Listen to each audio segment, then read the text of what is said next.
Boom, hello, and welcome to the Protector Nation podcast, a podcast that is dedicated to making the world a better place, making the world a safer place by making good people dangerous. In this podcast, we're going to study and understand what it takes to protect your family, to protect your loved ones, because we all know that you have a few basic needs, food, water, and shelter, but you also have the need to protect those things in a world and society where evil runs rampant and is sometimes left unchecked. Learning how to protect yourselves and your loved ones is becoming more and more important. And so we strive to raise the level of accountability to those who would do evil on this planet by making sure that the sheep, that the flock, is more well-versed in protecting themselves and their loved ones. If that sounds interesting to you, then sit back and enjoy the show. Out. Boom! What's going on, you guys? Byron Rodgers here with another episode of the Protector podcast. I've got an honored guest here, Trung Nguyen of We Go Home. What's up, brother? Byron, I appreciate you, man. This was a long time coming. I know we talked about this, discussed this on our trip. Finally get together and do this. I'm super excited, dude. Yeah, man. No, 100%. I've been watching your content, and really the values, man, like the values I've really been digging that you stand for. When I read the stuff that's on your guys' memes and everything else, that's what I've really been digging, man. So it's finally an honor to catch up. And then I know we bounced off each other at SHOT Show here and there. And then we finally on this last op, we're like, yo, let's do this. So it's exciting. And then you got something else you're going to talk about later on, but you got that new pre-workout that's coming out, man. Yeah, super excited about that, man. Heck yeah, super excited. It looks so cool. Like when I saw the packaging, I was like, heck yeah. Yeah, there's nothing out there like that. So we are the first to do such a label like that. It's paying homage to dudes in the military, dudes, females and males, law enforcement and whatnot, first responders, paying homage to them. Yeah. We'll touch about that later. Yeah, man, for sure. We know what we need when we're about to do the deed too, so that's why I really like to see stuff come out of that veteran operator camp. It's like, we know. Yep. So I guess let's dig into it, man. The first question I like to kick off everything with is, who's the man behind the work? Who are you at your core? Yeah, man. So, my name is Trung Nguyen. I was an immigrant, fled a war-torn country in Vietnam. We escaped a communist regime that was oppressing their people. Obviously, you guys knew about the whole Vietnam War and whatnot, and just trying to find a better life for our family, because we knew at that time that Vietnam was not the place, with everything going on. So my mom had the courage, who I looked up to greatly and get inspiration from still to this day. Mm-hmm. She took me, my two older sisters, to the United States. And she literally left with $10 to her name. She didn't know anybody in the United States. And she said, let's go, because it's the American dream, man. Come over here, land of the free, whatever you're seeking, whatever you want to do in life, she bought into that, which is true. So I came here and, I grew up in the hood. I grew up in uptown of Chicago around Sunnyside and Clarendon, which is totally freaking crazy, man. In the 90s. War zone in itself. No. Yeah, man. Because when we get here, they didn't put us in a nice area. We lived in a Section 8 home. My mom was on food stamps because, right away, boom, she got there. We were placed there. She went to work that next week. So she was out there working. My sister was taking care of me.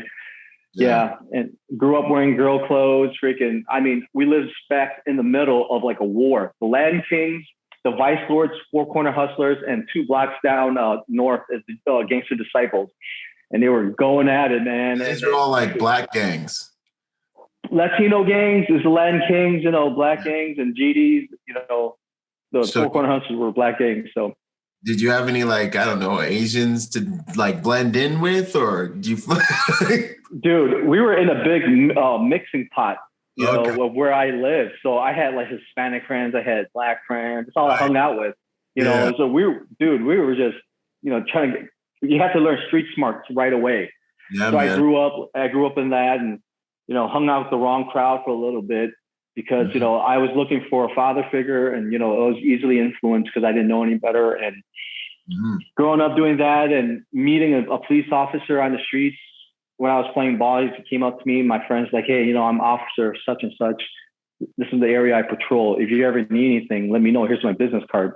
So to me, I was like, well, man, I don't even know this guy, right? And he's like helping me. And that kind of set me up for what I was planning to do in the future. Because that right there inspired me. Like, this dude took his time out to say what's up to us. And I greatly appreciate that he did that. And I took inspiration like, man, this is something I probably want to do later on, So I looked in the mirror and I told myself, because Byron, as much motivation as anybody else can spit, right? The David Goggins, the Jocko Willings, anybody, it's up to us to make the change, right? Yep. So I looked in the mirror and I told myself, I'm sick and tired of this life I'm living. I don't want to continually walk down this path and hang out with the wrong crowd and do like stupid stuff that eventually lead me nowhere. So I looked in the mirror, I got sick and tired. It's like, all right, you're going to get your shit together. Yeah. So I went to school, got good grades. And, after 9/11 kicked off, I was like, dude, I wanted to fight for my country. So I decided I was going to enlist and go to war. And I did a lot of research. I'm like, man, what unit can I get into the mix with as quickly as possible? And I ran across the Rangers, because my mom's friend's son was a first lieutenant who went to Ranger school. So she sent a VHS tape to my mom saying, hey, my son just graduated Ranger school. Check this out. And I popped in. I was like, oh my God, that's what I want to do. Yes. So right away, I did research, as much as I could through, the internet at that time. It wasn't as, the wealth of knowledge wasn't as much as it is now, but if you want something, if there's a will, there's a way. So I just started doing research on Army Rangers, read up on their lineage, read up on their history. I was like, yeah, this is a unit I would love to be a part of and try out for. So that's what I did. I didn't even tell my mom. My mom she's a type of typical Asian mom where she's like, oh man, I want you to be a doctor, a pharmacist, a lawyer, like, so what I did was, I was 18 at the time. I snuck away and I signed the contract without her permission. And a month prior to shipping out, I took her out to dinner, the family out to dinner. I sat her down and I was like, Mom, I want to tell you something. And she's like, what? Because I brought my girlfriend at the time. She's like, what? She's pregnant? I'm like, no. Yeah, she's bracing for impact, She's like, yeah. And I told her I enlisted to the military. And man, in the beginning, she didn't take it well. Obviously, because I'm her boy. She's like, she's bawling, crying, like, what you doing? You're gonna get stuff killed, blah, blah, blah. Yeah. But then, I educated her, let her know what's up. Mm-hmm. Then after that, I went and when I graduated and whatnot, she was very proud of what I did and still proud to tell her friends to this day, Mm-hmm. So long story short, went to the regiment, served in the regiment, went to war, served in the same platoon as Vincent Vargas, Matt Bass from Black Rifle Coffee. We all served in the same platoon, same company. It was crazy. Yeah, man. So first Alpha Company, first platoon, Bad Mothers. Yeah. So we did that. I did that for a little bit, and things happened that required me to come back home. So I didn't re-enlist. And at that time, I realized, like, hey, man, this is time for me to pursue my other dream, which is become a police officer, which I did. And I joined the police force, and I worked for 3 separate departments: an Illinois department, suburban. Went to LAPD for 2 years. That was a lot of fun. I wanted to stay out there because I wanted to join LAPD SWAT. That was my dream. After I saw the movie SWAT, remember that movie? That thing cost like, yeah, man, I would join freaking D team, So I went out there and video. Yeah, dude, it was awesome. So I went out there and I did my thing. Graduated top of my class, #1 recruit, and got a bunch of awards. Same thing with my other department. And my mom got old, man, and she needed help. So I decided the best thing for me to do is move back home and take care of her. So I left LAPD and I went back home. And I've been working for Chicago PD ever since, on the full-time SWAT team right now, but for about 4 years now, going on 5. So that's what I've been doing. Heck yeah, bro. That's awesome. You said so much good stuff in there, dude. Like we were talking, there's so much good stuff in there, and definitely some commonalities, man. When I told my parents, like when my mom and dad were in the same room for like the first time in my entire life, because they came to my high school graduation, I tried to tell them about my Marine Corps thing, my Marine Corps idea, and I found myself dangling off the balcony. My dad is like, he's like, hey, that's awesome. He's like, why are you not scared? And I remember looking up at him and going, either you're going to drop me off the balcony or I'm joining the Marine Corps. And he was like, all right. He was nice. like, yeah, he's like, just don't die, which that came full circle when I thought I was dying out there. But yeah, man, you know, and I went and did the same thing. I went and stole what my mom took my passport. I got my own passport made on the side, went and got it done, man. When you got a dream, you got to fight for it, you know, and it's not going to be a vision that everybody else is going to see. You have to fight for that thing. It's almost like your religion. You know what I mean? It's like something you believe in that ain't real. I mean, that isn't here yet that you have to create, you know? Yeah. It's good stuff, man. That's people got to realize that, you know, a lot of things you want to do in this life, the hardest things, the things that you think are impossible, all starts with a dream. Yeah. You know, it's up to you. Either you can keep it a dream, or you can make it a reality. You know, I always tell people that make it a reality. Life is too short. Go pursue your dream, no matter how big or how impossible it may seem. At least, even if you do fail, you learn, and at least you tried. Instead of going through your life, living an average life of comfort, and then one day when you're in your deathbed, you're like, damn, I wonder how my life would have been if I made that decision. You know, and that's the one thing that you should never live with is what ifs, right? So 100%, man. I couldn't agree more. That's what life's all about, in my opinion. Oh, dude. And what else did you say, man? You have to make a change. You mentioned that we just talked about that. And then also I want to highlight the power of, you know, strong men in your life that guided you on your path. You mentioned two of them. You know, that officer that just came up and said, hey, I'm officer such and such. You need anything? Holler at me. Like, that was impactful. The ripples that has had through you and other people that aren't even on this show, man, for all the guys out there and just for all the people out there, you know, like, you guys got to think about doing these positive little things, you know, being a strong person, standing for something, being willing to help somebody. This stuff impacts humanity.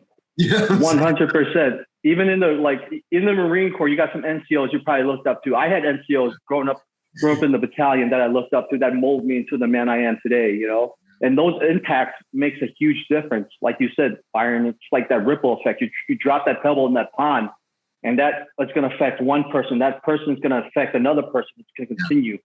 So positivity, I think it's a wonderful thing. And I think our society and our world now needs more of that than anything else, man. Yeah, dude. 100%. Especially those youths, man. They're looking for like an archetype. They're looking for like an avatar, like a man, like, what kind of man do I want to be, like, that I could one day, you know? And you saw that in the Ranger relative that you had, you know, you saw that in that came in and helped you. And I think especially men and women nowadays, because both of them are being targeted, I think, by a lot of the messaging that's out there, you know. There's a lot of toxic feminine icons that are being elevated. There's a lot of men that are being chopped out at the knees for just being masculine. You know, so it's like, hey guys, like, man, let's be strong and let's be competent, let's be good, so that our generation can look up to us and we can have a decent world. We get 100. It's powerful. 100%, man.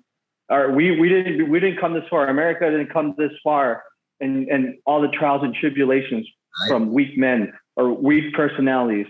Think of all the studs from World War II, World War I. You know, all those guys who went out there and did their deed, man. And history is something we cannot erase.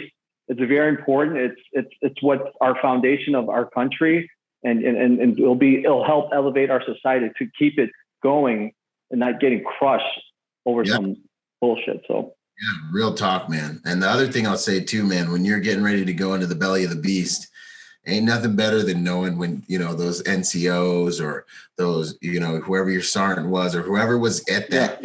Knowing that those strong men were leading that charge and going with you those first few times, they were like rocks, man. They gave you someone to be like, all right, we're going in, but I got strong people who've been here before to face these things with. And it means a lot, man. It means a whole lot. Oh yeah. When we were landing on the X, you know, getting ready to hit that house. And, you know, I remember my first hit, I was like, my God, like, this is real. I'm here. I'm in Mosul, Iraq, you know, 2004, 2005, and we're about to do this. And a calm set over me.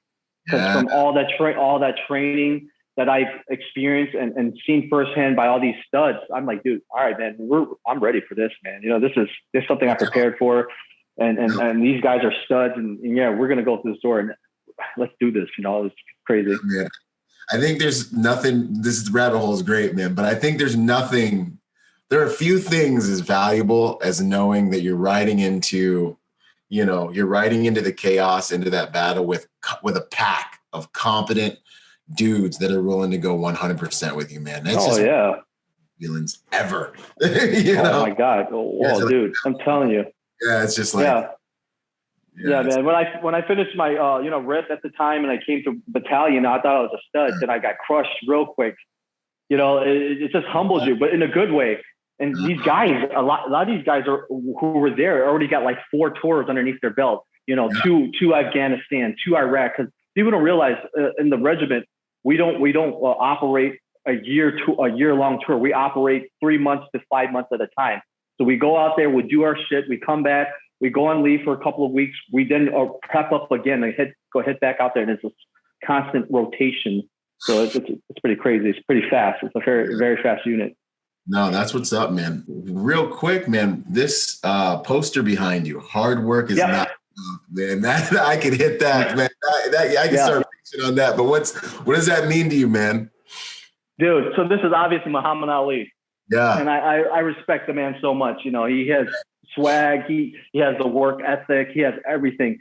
People to me, when you look at that, it's like hard work is not enough. What it means to me is like, hey man, you could try to be here and grind it day in, day out, but you need more than that, man. It's not just, putting in the hours, man. You got to put in like you have to everything, your heart, your soul, your everything.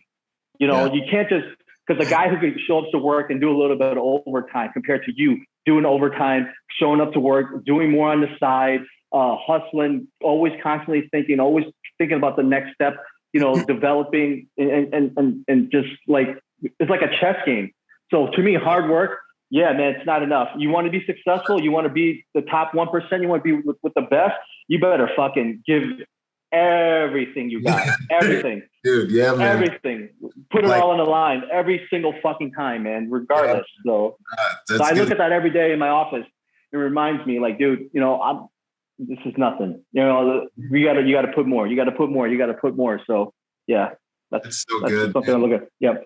That's the magic beans, man. It reminds me of my father. He's a real successful businessman in the Bahamas, right? And don't get it twisted. He was like, "You're gonna work for every single thing you get, son. Don't even." I was like, "Dad, can I have a video game for Christmas?" And he's like, "I'm gonna get you a computer to do your homework." I'm like, "All right." Like that's how he was. Yeah. But he used to always say, man, he'd be like, "You've got to be smart, son." He's like, "You got to be smart, son." And he would just repeat it 3 times. He'd be like, he was like, "You don't got to die to go to hell." He's like, "If you're an uneducated black man in America, you're already in hell." And he would say, and for me, that means like, if you really want to be successful, hard work is the beginning. Some people say consistency is the key to success. I say, no, it's not. It's part of it. It creates the opening for learning, but you have to evolve intelligently. Otherwise, you're going to die tired. Weaker versions of yourself constantly. Otherwise, you will die tired and you will not make it. You have to be humble. And that's the process of evolution, man. Yep. Being humble. Yeah, man.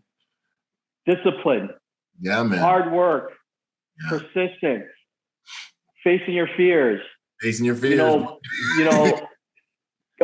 Coming to anything with your cup empty, not full, because you don't know, because you're a fool if you think you're doing something or you're going somewhere and you know it all, because I guarantee you don't know. I'm not the fastest. I'm not the strongest. I'm not the smartest. And I'm okay with that. Right. And I'm willing to learn every single time. And I'm willing to have guys join my team who are that much better than me. And I would gladly put them on the pedestal because my ego is like, because for me, the no ego thing too. So yeah, man, it's about getting better. That's 100%. When you start falling in love with that, that's when the magic starts happening, man. And it's not one thing I would tell your followers and everything. Getting better doesn't mean I want to be better than this guy. It's fine to think that way. Be a better version of yourself every single day. That's where the true key is. The true fight is from within. If you conquer within, everything else is an easy day, man. That's the most battle that anybody goes through. Byron probably goes through it. I still go through it. You know, we all have our inner demons that we battle constantly every day. And if you conquer your inner demons, dude, fucking space is the limit. You know, so yeah. No, I said something this morning. I was talking about working out, and I was like, people think this is about being physically strong. I'm like, half of this working out here is about me teaching myself I'm capable, I can, and it's about getting the strength, the internal strength, to be able to do the things I know I'm supposed to do today. I need to prove to I need confidence. Confidence comes from experience with myself, you know? So I hit those weights myself like, hey, dude, you're strong enough. You got to go face these other dragons that are waiting for you. The working out's the easy part. It's in here, my heart and my mind that needs to be able to say, I'm gonna hit this next door as hard as I can and come what may, you know? That's good stuff, man. I love it. What would you say is your biggest takeaway from your time with the Special Forces? What did that teach you? Humility, gratitude, more than anything.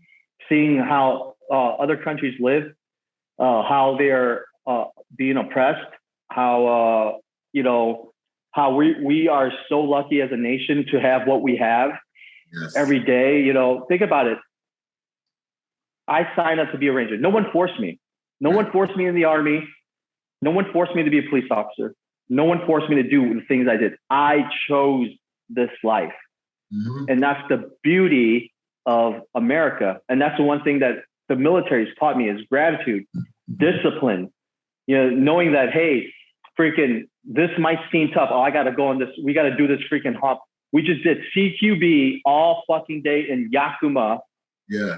from dusk till dawn. Then we finally got to eat. Okay, guys, you got 30 minutes to sleep if you want to sleep. Then we're doing this hump to our stress shoot. That's the thing that taught me is like, it's not that bad. There's like these things. After that. No. It's all mindset. So that's the one thing the military taught me is mindset is everything. You have the correct mindset, you will be successful in life. You know, don't take a obstacle as it's impossible. It's not. Everything is man-made. Every single person who's successful, everybody who earned their SF long tab, Ranger Regiment, Dev Group, SEAL Team, whatever, PJs, Marine Corps, all that, multi-millionaire. It's all starts from here, right? It's the mind. So if you have that mindset and you realize that, hey, I am really in control of everything. That's that's what the military taught me is that mindset. That no matter what it is, get after it. So 100% or die trying it, and it's a good. Fuck yeah, dude. Yeah, 100%, dude. I rather die doing what I love than live my life till I'm old and gray and full of regrets. And that's the God honest truth. That's the one thing that's guaranteed is death, right? Because what are you gonna do? What are you gonna do with the small time we have on this earth? And it's up to you. So that's good stuff, man. I hope that military folks never forget that, man. You know, it's so important. We've been through the stuff, at least in the grunts that we've been through. It's like, I'm not wet, I'm not cold, I'm not tired. And I just need, I got to try not to be fat. I'm warm. I got a warm body next to me in bed. Like, freaking put out, man. Put out the way you put out when you were working for Uncle Sam. To win the battle in your life, find your new fight. That's the even stuff. Harder.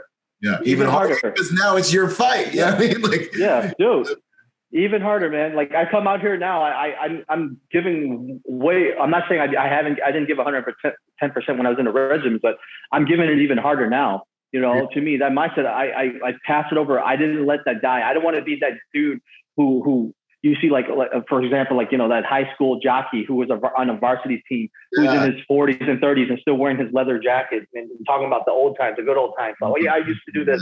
And he's like fat, out of shape and whatever. I don't want to be that person.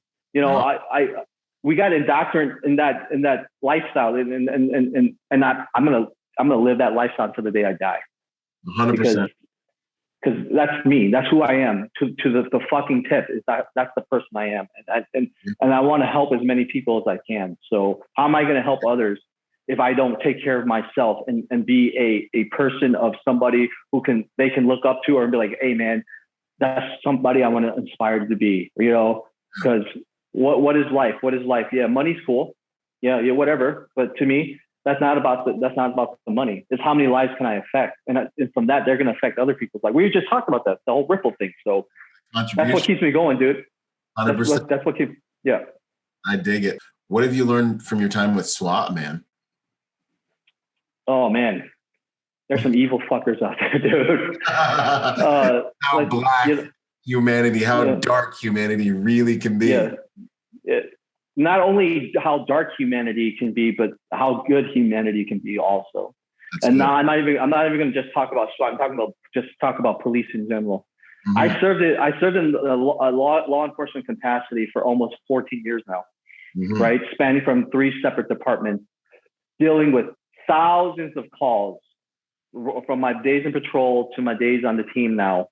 Yeah. And I've seen some heroic stuff that these men and women out there that go out and do daily, that put their foot in front of the other to save a stranger's life, to answer that call, to do what they need to do, to take care of other people before themselves, work countless hours, and I got to see that firsthand. And it was just amazing how it's like you're called to do something greater.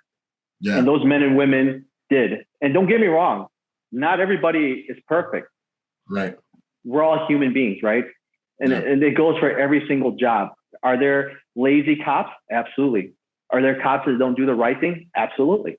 Are there cops that do the right thing? Absolutely. And I can guarantee you there's more cops that do the right thing than do the wrong thing. And that's 100%. Yeah. So, that's what it taught me, man. It taught me dude, humanity, does evil things at times, but there's good men and women that step up to battle that. And that's the one thing that people got to realize. The day that evil is going to win is when good people do nothing. And you don't want that, man. You don't want that chaos to take over your life. Right now you're living a good life. You sleep at night in your bed, you lay your head down, you have no worries. Because I promise you, there's people out there right now answering that call, doing their work, going to those shots fired calls, going to that sexual assault calls, going through anything to do the right thing to save people's lives and to make sure that you're safe, so that you can be able to pursue your life and liberty and whatnot. So that's what it taught me. Awesome. It's a huge advantage that those of us who've been in these types of jobs have, is to have seen how bad things can be without good forces being formidable enough to stop evil. Enough just to be good. You have to be good. You got to be formidable. You got to be able to fight the dragons. I mean, fighting your own dragons within and training and all the things we talk about. But yeah, man, that's one of the huge advantages I think that combat centric jobs in our world have, is we know how bad things can get if if chaos is allowed to reign, man. It's huge. Yeah, I just want to touch on something slight too. This profession, being in the military, before all that, we're from the community. Yeah. We're human beings. Yeah. I'm just a regular dude from the streets of Chicago that I grew up. Then I just decided to raise my right hand to do this profession that I chose. I wasn't beamed down from space. I'm not a robot. So I think that's where people get lost in society now, that they think police officers or whatnot are like robots. They're from another planet. You can't come up and talk to them. They're human beings. They're your mothers, brothers, sisters, cousins, friends. Mm-hmm. They just chose to do this profession. Yeah. They didn't have to. Right. They didn't have to. Think of you think this job is not easy, man. Mm-hmm. Out there right now, it's not. It's not an easy profession. And for people to think it's an easy profession, I dare them to go to your police those police academies where they allow the public to go and try out. Go through scenarios. Go through a no shoot and shoot scenarios with a blue sim pistol.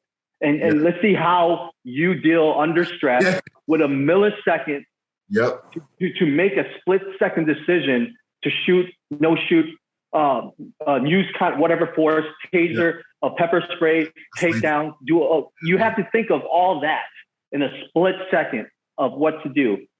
And, it's easy to sit back and watch the video. I'm like, oh, why didn't that officer shoot him? It's like, oh, I would have done this, I would have done that. Yeah, it's easy for you to say that when you're sitting in your comfortable home, watching this video over and over. I guarantee you, once you go, and we're human beings, we have something called fight or flight mentality. Yeah. Let's see if you freeze up. Let's see if you can go on your Rolodex and make the right decision and make the right tactical decision, make the right decision out there. And you know what? And that's all I got to say about that, man. I just wanted to touch on that. So. And that's one of the things I think we face with current culture in the public is these people are acting like they can judge or like they're specialists when they have zero understanding about tactics and what it takes to make the right decision. So you can have a video where a cop or a law enforcement professional makes the right decision.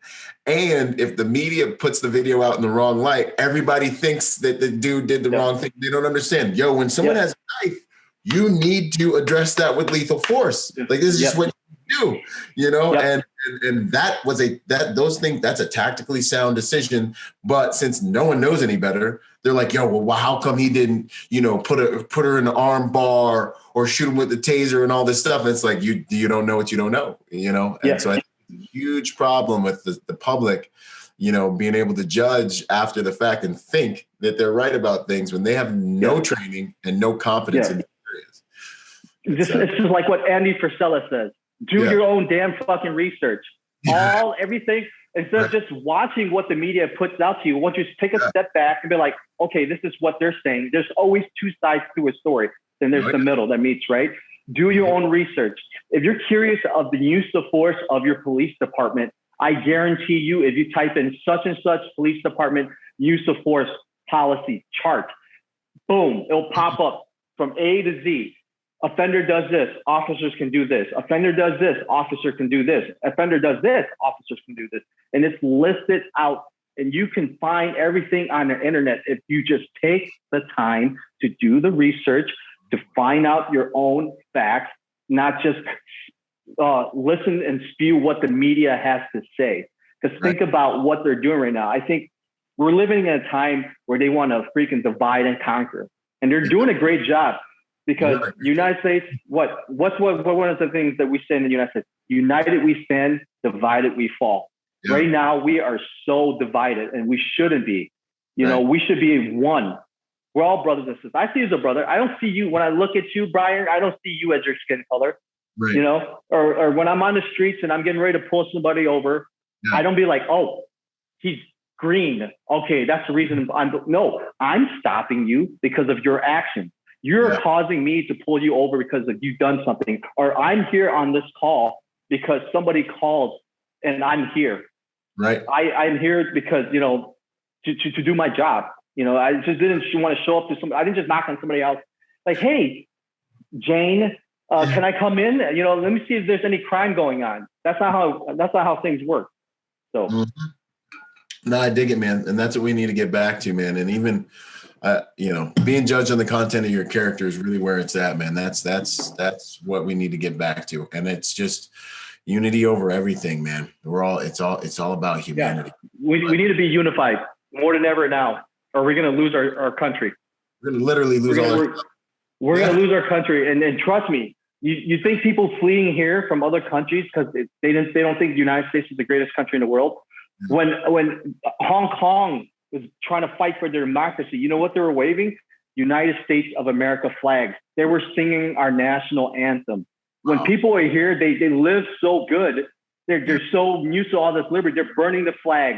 They're stepping, oh, this country sucks. You don't know a suck country. Yeah. Go into a communist country. All right. You have no rights. There's a famous photo in Vietnam. This dude committed a crime, whatever the crime is for that, you know, and he was brought into the court of law and his mouth was taped, right? What does that tell you? He has no say. Wow. If you're ever arrested in Vietnam, right? There's no set time for you to be let out. They can keep your ass in there for as long as they like. If you're an asshole, they'll keep you in there for months, even for like a little petty crime, and you have no say because that's the communist regime. So people, our country is the greatest country in the world. I don't give a shit when anybody says, I'm living proof, you're living proof of it. Yeah. I'm an immigrant. I came here. I'm living an American dream right now. You know, Mm-hmm. No, 100%, man. And people don't know. What is it, like 10% of Americans even have passports? Like, if you haven't been out of this country, you don't get to say. You have no idea how good this stuff is, man. Oh, and dude. I was born in the Bahamas, and like, yeah, it's a vacation destination, but you go off the reservation, it's like a third world country, and it's a whole nother ball game. And then getting to see Iraq, and then like I've been all around the world many times. It's like, man, you don't know what you don't know. It's like that rich kid that thinks they have it hard because they didn't get like that. Oh, dude. Birthday, and it's like, God bless you. God bless you, man. I don't want you to learn the hard way, Yeah, man. Any advice for people considering a career in law enforcement these days? Oh man, it's a different animal. Obviously, you're under the microscope now more than ever. Yeah, you're going to be judged everything you do, but it is an honorable profession. Mm-hmm. Trust me on that. There's you run to like you meet some of the greatest peoples out there, and you get to do things that are not the norm. Every day is going to be different. You're not going to know what's going to be ahead of you. When you leave that door, you might not come back. Obviously, it's the name of the game, but it's an honorable profession. You'll save lives. You'll do what that you're set out to do in that career field, enforcing the law the correct way, the right way. Mm-hmm. I mean, just know what you're getting into now. It is an honorable profession, and I would highly recommend anybody who's seeking to make a difference to go out there and do it.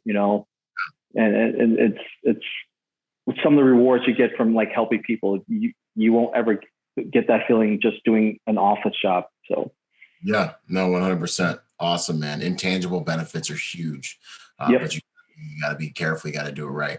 What makes a good SWAT officer? A forward thinker. Somebody who understands that it's a bigger spectrum than just shooting guns and working out. You got to be a thinker. You got to know your tactics. You got to be able to work in a team environment. You got to be able to adapt to any situation. Think 2 steps ahead of something that you're going to be thrust upon. Maybe a hostage situation that you're out the door, and then maybe you're first on scene with your partners, with your teammate of 5, and you got to get ready to do an emergency assault. You got to think ahead and be able to see the broad spectrum of the job. It's just hard. Being a SWAT officer, you got to be a hard worker. You got to come to the job with your cup empty, be willing to learn, and know that it's not going to be an easy field. But if you put in the work, it's going to be a rewarding field. So awesome. No, that's good stuff, man. What would you say is the hardest lesson you've learned in the field doing this work? Man, the hardest lessons you can't save everybody, man. As much as you want to, you can't. And I think that's one of the hardest lessons I have to come back and, because there are nights when I lay in my bed and I think about, man, if I went there a split second quicker, maybe I could have saved that little girl's life, or if I did this, maybe the outcome would have been different. That's one of the hardest lessons. Like, hey, some things are out of your hands. As long as you put your best foot forward and you give it your all, you don't dwell on things you have no control over. So I think that's one of the hardest lessons that I learned. That and that is a snowball effect. You see that not only in law enforcement, you see it in the military. Like if you keep that balled up and you go to and you turn to alcohol, you turn to stuff like that, and there's unfortunately officers and people in the military that commit suicide. Yeah, they take their own lives because people think, oh, if you're doing this profession, you're a strong individual. Yeah, to a certain point. Right. So we're all human beings, right? Yeah. So you find an outlet. Have somebody. There's people out there that you can talk to. So that's the one thing that I want to pass on, and that's one of the hard lessons that I've learned to overcome. That there's always somebody out there that I'm able to talk to get this off my chest, so that I don't keep this balled up and it keeps building and building and building, and turn into something worse. So, yeah, no, 100%, man. That's good stuff. And I know with your job, you're constantly, like you mentioned, writing those blank checks. When you lace up those shoes for the day, you write a blank check, and you might have to cash it that day. You don't know. And when you go on calls, you're riding into potential combat. And I know fear had to be some part of that, or at least at the beginning was. How do you deal with fear, and what's your mindset as you go into a possible combat situation? What's that like? You know what? I'm glad you brought that up. And in the beginning, I hated fear. Yeah. You know, that feeling, right? Then after experience and after, really through experience, I learned to love fear. To me, fear is going to keep you alive. The day that you don't have fear, you're not scared. That's the day that, dude, you're going to get your shit handed to you. Dangerous. Fear is going to keep you on your toes. Use fear to your advantage. Don't take fear as something negative. I turn fear from negativity to positivity because fear is going to keep me physically fit. Fear is going to keep me mentally sharp and honing my skills, be it dry firing on my own, taking outside courses, continually bettering myself any way I can. So that's how I see fear in the beginning. I took it like, oh my God, I hate this feeling. This feeling of fear. I don't like it. What am I, a bitch? But then I realized, no, fear is good. You want fear. Keep fear. Fear is your best friend.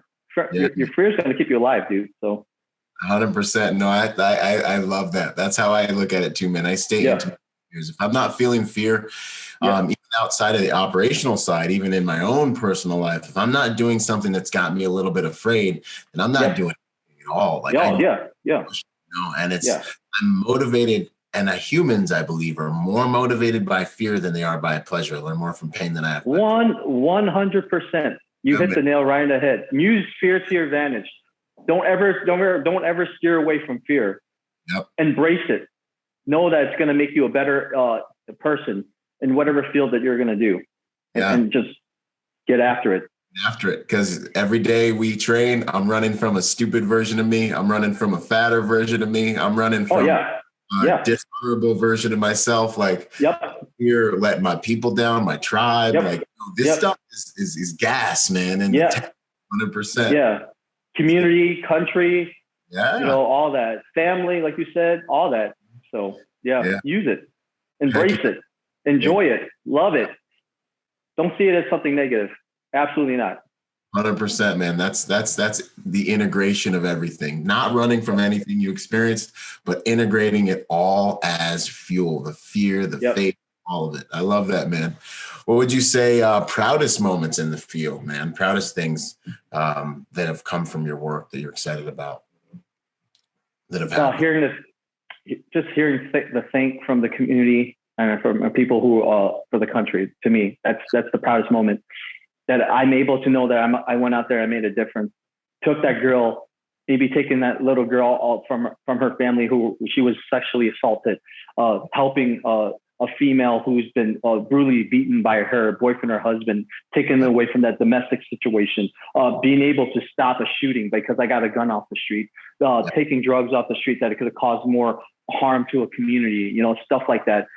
Serving a warrant that taking a homicide offender off the street so that he won't commit that crime anymore. To me, those is an accumulation of the proudest moments of me serving or overseas doing what I need to do, getting these, terrorists off from this earth so that they won't, do things to the United States or other countries anymore. So those are the proudest moments to me, making a difference in somebody's life, as little as or as big as it may seem. So it's crazy, man, because you're obviously a warrior, and I do these interviews and stuff, and I just find that the ultimate being a warrior, some people from the outside looking in, I think they think it's about being tough and being dangerous and all this, but ultimately, man, it culminates into being a servant, like serving your community, serving those people you mentioned, and being competent and capable enough to do that, and formidable enough to do that, man. It's a beautiful thing. Yeah, it is. It totally is. Yeah, man. We go home. What does that mean? What does that slogan mean to you guys, man? I see it. I love it. Man, it's cultivating from my whole time in the military and my time in law enforcement. I've lost friends in the military. I've lost friends in law enforcement. I understand how serious this job is, that in a millisecond, your life can be taken. Like you said, you cash in that empty check, you sign that dotted line, and And what We Go Home is, I wanted to push a message out there like, hey, it's not about you. You know, it's about the guys to your left and right, is your partners. It's your families waiting for you back home. You met your best friends, team members, children, mothers, wives. You know, we ate together, we worked together, we did all that together. You got to realize this is bigger than you. This is not just about you. It's about the community you serve. It's about those guys. And we got to come, you know, I want to just, We Go Home is basically to instill that message that, hey, you got to be on top of your game, man. Whatever it is, fire, police, law enforcement, EMS, EMT, first responders, that it's a job that is very, very dangerous, that you got to be prepared and be at your peak level, right? Be it your skill sets, physical fitness, your mindset, your craft, whatever it is, be at the peak, because adversity will come. It's not if, it will come. Yeah. And when that day comes, will you be ready? Because I've seen fat officers, I've seen soldiers that are out of shape because they don't take pride, they don't have discipline, and they think their uniform is enough to deter crime, to deter facing adversity. You're going to be in a big rude wake up call when you tell somebody to do something. They're going to tell you "fuck you," and they want to fight you, and you're out of shape, and you have no skill sets that you didn't. Let's say, for example, take jujitsu or anything that's able to assist you, and you're going to be on your ass. You're going to be trying to call for help. And you're going to be like, "Oh man, I hope I survive this." Yeah. And I want to push, and I want to push that mindset with We Go Home. Like, no, we don't rely on hope. Hope is for amateurs. We're professionals. We're going to be at our peak because we understand that this is bigger than us. Once you understand that it's about your guys to your left and right, and their family members, your family members that are waiting for you back home, then you're going to be prepared. Because everybody has, majority of people have children, right? Everybody has kids. Don't do it for you. Do it for them. Yeah. Do it for them, that you're going to be in the best that you can possibly be to be able to serve your country and your community, but for you to make it back home to your family, because they are relying on you and they are waiting on you. So do it for them. And that's what We Go Home is.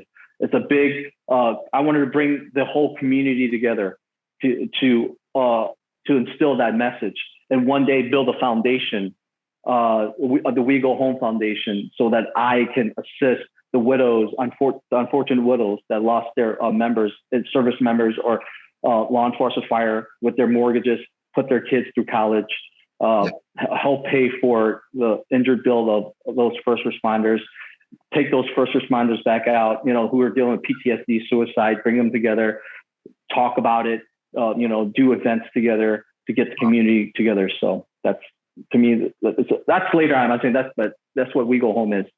Man, I love it, man. That's beautiful. Yeah. That's good stuff. Yeah. That's valuable stuff, man. That's awesome. No, that's good, man. So switching gears a little bit, man, what's up with this protein shake? I mean, this pre-workout, what you got coming, man? What's going on? I'm excited. So I little thing you guys didn't know, I'm a certified personal trainer. I got my certification through MPTI, which is a school I went through for a year. Yeah. Then I got my NASM certification. So I have a little background in being a physical trainer. Did that for about a year. Something I was going to do. And physical fitness was a huge part of my life, because I grew up like a scrawny kid. Like I wasn't always fit. It's something that I had to work on constantly. Trust the process.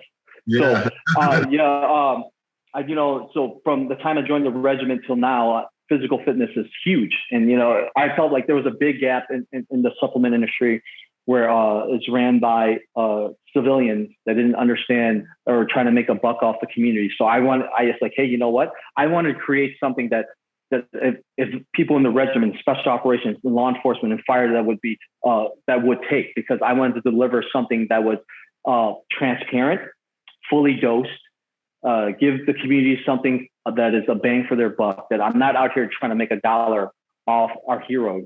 I wanted to give them something that they can be proud of taking, that it's really going to help them with their peak performance, so that they can continue to do their jobs day in and day out, and so they can come home to their families. So that's where I created this. So this is the first of many. I decided to release a pre-workout first. So this is We Go Home. And this label, like I said, it's paying homage to the military, to guys who served, or the guys who are doing stuff. And I thought it's a cool label. So I did it. It's a matte multi-cam black background, bronze foil, the 18s, they're glowing. But the most important thing besides a cool label is the importance of ingredients, right? Yeah. So I made sure that everything was transparent, that I didn't, because I've taken pre-workouts in the past where these companies would like to put it under like a pump matrix, a strength matrix or a blend matrix. And why they do that is people don't realize the FDA, if you put a minuscule amount in anything, you can list it in your product. So they don't have to put the full proper dosing that it'll be effective. Huh. So they'll fill it with fillers and a bunch of stimulants, and they'll put like, pump matrix, and you won't know exactly how much they list. So what I did is like, fuck that. I'm gonna list everything I put in there. So when guys look at the label itself, they were like, okay, so I have, for example, I have 6 grams of BCAAs in this, and it's a 2-1-1 formula. So they know exactly how much they're getting. Oh, they're getting creatine, they're getting beta alanine, they're getting citrulline, and they know that it's a proper dose. And I made sure that it's at a proper dose. And instead of having supplement companies, they like to do something called stacks. So they'll try to maximize their profit by splitting things up. For example, they'll have a pre-workout. Yeah. They'll have an intra stack, which means that you'll take it in between your workout, which is a BCAA, a branched chain amino acids. And they'll have like a strength stack, which is like creatine. And they'll sell it to the consumers in different bottles, and you're going to spend way over out of the shop, like a grocery bag full of stuff. Yep, and you're going to spend well over $100. And and I decided I'm not going to do that. So I gave everything into one. So you're getting everything. You're getting the BCAAs, you're getting the creatine, and you're getting all the other awesome ingredients, and it's all fully dosed and at the right servings. And nice. A lot of companies nowadays, they like to do 20 servings or 25. I say, screw that. Make 30 servings great again. You're getting 30 servings of this pre-workout, and it's one of my favorite flavors, sour watermelon. So it tastes like a Jolly Rancher, man. I can't wait for you guys to try it. Dude, yeah, I can't wait to try it out as well, man. What's the sugar and then caffeine level in that thing? So there's no sugar. Outstanding. Yes. Man. Yeah, there's no sugar. So it's less than 10 calories altogether of accumulation of everything. So there's no sugar. The caffeine is about 300 milligrams because, I'm a big freaking caffeine guy. I work at caffeine. I was smashing those bangs the other day and I was like, oh, dude. Yeah. Yeah. Right? So again, you don't have to take a full scoop. Work your way in, take half a scoop, which is 150 milligrams. I just want to deliver something that it's like, because I understand guys in our field and guys in law enforcement, guys in the military, they work long hours and they're tired. and they need something to pick them up. But eventually one day I am going to do a version that's non-spin. For guys who don't, but the next project is a protein. We're doing teaming there right now. So just wanted to release a pre-workout right from the beginning. Then expect the same quality, the same transparency, and the same everything moving forward with the whole supplement line. Heck yeah. Well, I'm going to try it. I'm going to smash. I'm going to try it and hopefully put some stuff out about it too, man, because I'm excited about what you're doing. I can't wait to get it in your hands. I think you're gonna appreciate the ingredients I put in. And if you guys ever have any questions about what each of these ingredients do, it's on the website of where you can purchase it. I list out all the ingredients, what are the benefits behind it, and whatnot. So you guys know exactly what you're putting inside your body. There's nothing hidden. So that's what's up, man. I'm excited, brother. Closing questions. Favorite quote or mantra? Yes. Favorite quote. He who conquers others is strong. He who conquers himself is mighty. Yeah. That's it. It's the you versus you, guys. It's always been. Yeah. It's always been. So you can't worry about the outside. It's about what's in the inside, And one of my instructors in LAPD said something that really touched me, and I still use it to this day. It's like, you can't control everything in life. There's things in life that happens that you have zero control over. But the one thing that you will always have control over is your fucking attitude. Yeah. That's the one string you get to play. So you versus you. How your attitude is when you face things in your life and adversity really matters. So, really? Yep. No, that's beautiful, man. And it really does matter, man. It's there's so much I could say about that. And this conquers himself thing is Sun Tzu said it, Musashi said it, Buddha said it, Jesus said it. Every single one of them was like, yo, y'all need to get this. So it's one of the most important things to understand in life as you go through things, man. And guys, in police work, that's called a clue. You know? So dude, conquer yourself and everything is easy. That's the one thing that you're always going to battle is your inner demon, be it being afraid to step out of your comfort zone. Oh, you can't do this. You can't do that. Why are you trying this? Oh, don't even bother, man. You know, you conquer those inner demons. Yes. You are going to set yourself up for so much success. It's not even funny, dude. You just start to operate and think at a different level. Yeah, 100%. No, that's, and then you meet other people that are on the same path, and you guys can connect on that different level, because they're rare. You meet somebody who's on that level, you're like, boom, you're like instantly brothers. Like you're like, yo, math, like you know how to work hard, like you're getting after it. It's like instantly you're like, yo, that dude's cool, you know. And you might spend every day by yourself in your garage grinding in your office, and you meet another person that's on their path, and it's like, boom, that's like a brother in the game, man. That's how I feel about it. It's like we were talking on this last op. I was like, this dude got it. That's what's and to piggyback on what you say, who you hang out with, Matt. Yes. Believe it or not, who you hang out with is going to affect your life. Yeah. You hang out with people who are lazy, who wants to get drunk and get high all day and go to clubs and holler at girls. That's the type of people, that's a mindset you're going to adapt. I always try to find somebody who's better than me to be surrounded, because that's going to push me to be better. You know, if you think about an MMA fighter, when they're preparing for that one fight against his opponent, he's not going to go train with somebody on his same level. He's going to seek out better coaches than his craft to better himself, be it boxing, jiu-jitsu, judo, Muay Thai. They're going to seek the best of each instructor. Why? Because we understand steel sharpens steel. That for you to be at a peak level, to perform at a peak, to be a peak performer, you have to always surround yourself with people who are better than you. So who you hang out with freaking matters, 100%, guys. And if the crowd that you hang out with now laughs at your dreams or talks you down, or you are all you doing is the same shit day in, day out, you need to evaluate who the hell you're hanging out with. Yep. Rule of fives, man. Your life will only elevate to the level of your 5 closest friends.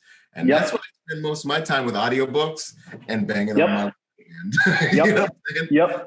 That's I don't listen to music anymore, bro. Like audiobooks, podcasts, things that are going to better my life. I'm always constantly listening to those G's, the peak performers. That's who I'm listening to. I'm not listening to Lady Gaga or anybody else on no damn fucking, radio.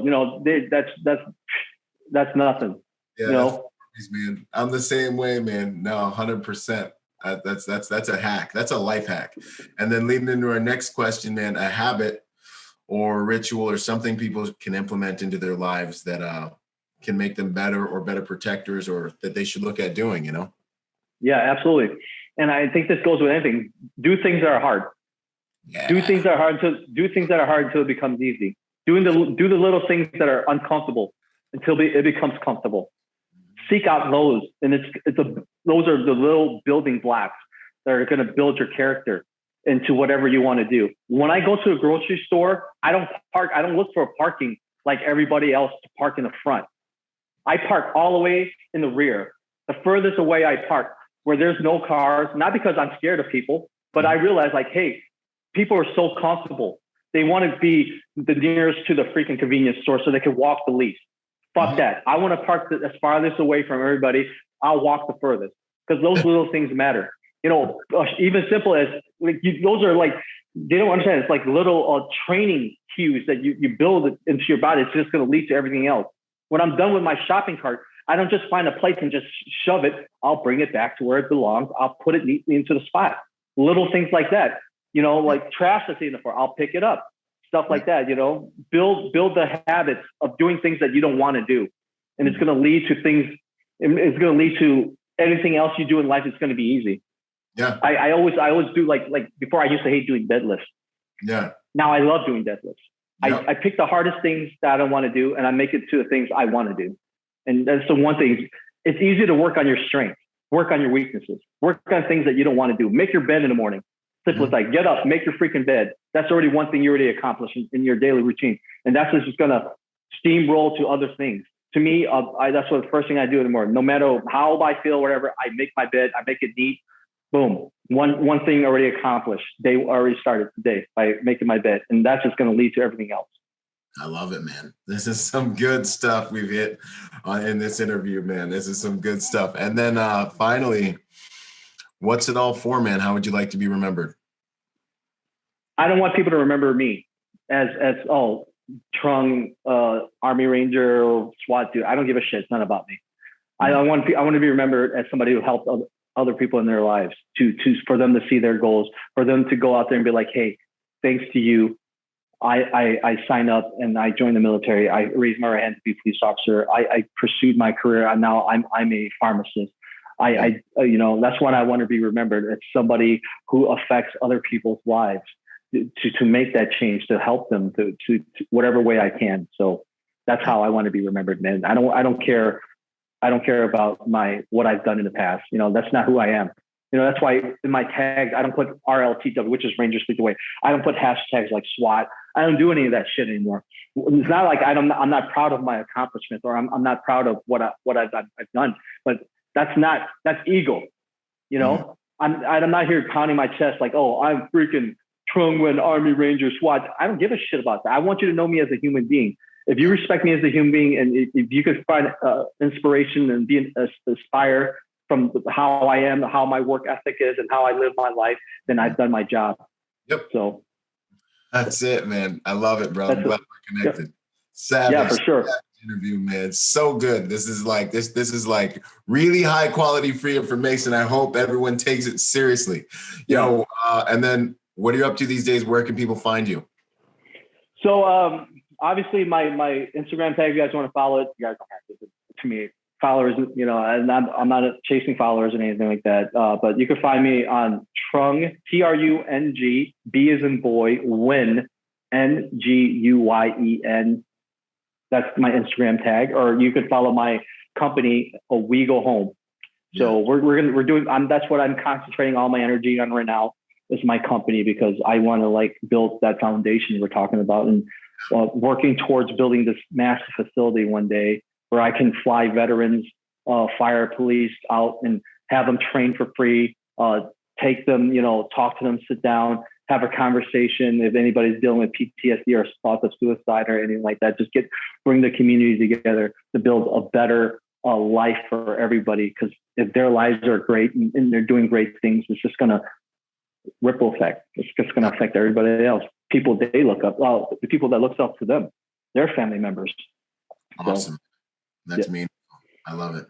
Good stuff, man. Thanks so much. And we'll get all those links, and it'll all be in the show notes as well. So fantastic, brother. Thank you so much for your time, man. This has been tremendous. And man, good luck with everything you're doing. Glad we're connected. We're going to do some more cool stuff. And, thank you. Yeah, man. I can't wait to see you again, bro. You're a great dude. I highly respect you. You're doing a lot for your community. You're doing a lot, and dude, keep getting after it, because I love seeing people win. To me, if I see my friends win, I see strangers win, it makes me happy. I don't see that as hatred or jealousy. That's one thing I think people need to battle. Another inner demon, you versus you. It's jealousy and hatred. Once you battle that, you realize hey, the universe will give you what you put out. If you put out positive vibes, if you put out positive energy, then that's what the universe is going to see. And I believe in that. They're going to be like, okay, this man's about seeing people win. This man's about seeing people. Let's continue to give him that vibe. Yeah. So to me, every time I see you post something, every time I see you do a course, every time I see you do something great, and that's everybody else. I'm like, heck yeah, dude. I'm inspired. That inspires me so much. I'm like, yeah, man. He's getting after it. I feed off that. So yeah, man. Thank you so much, man. Appreciate you. Thank you, man. And I think that's the ultimate mark of a man who's on the path, man, because you know how hard it is to do the things you're doing and trying to do. And when you see someone else win, you're like, God bless them, man. Heck dude, it's great. It's like, you want them to continue winning. The more people to win, the better, man. Right. Let's build a society of winners, man. You know? 100, man. Let's build a productive society. Let's everybody win. I want everybody to win. I mean that from the bottom of my heart. I want every single. I don't. You could make more money than me. God bless you. Continue doing what you're doing. I will never sit back and be like, man, fuck him. He's making more. No, dude. I want you to win. Win, please. That's so good. Awesome, brother. Thank you, man. This has been great. We're gonna do some more cool stuff, man. I can feel it. And no, absolutely. Thanks for being you, brother. All right. You too, brother. Boom. Yo, what up? I hope you guys really enjoyed that episode. Hey, listen, in order to get more out of the brand, I want to encourage you to go join us on our social media platforms and join us at protectornation.com. We post different types of content on our different platforms at different times. You'll get blog posts, you'll get videos, you'll get real world combat engagements and things like that. So stay plugged in order to get the most out of the brand. In order to support us, also go to protectornation.com and buy something or join forces with me on Patreon. You'll scroll down the homepage and you'll see the link. Anything you can give counts. Think about whatever you would lose in your cushions or like spend on McDonald's this month, $5 a month, whatever it is. That helps us make the world a better place by making good people dangerous. Anyways, this is Byron Rodgers, protector by nature and by trade, and I'll see you on the next piece of content, whether it's a video or podcast. Out.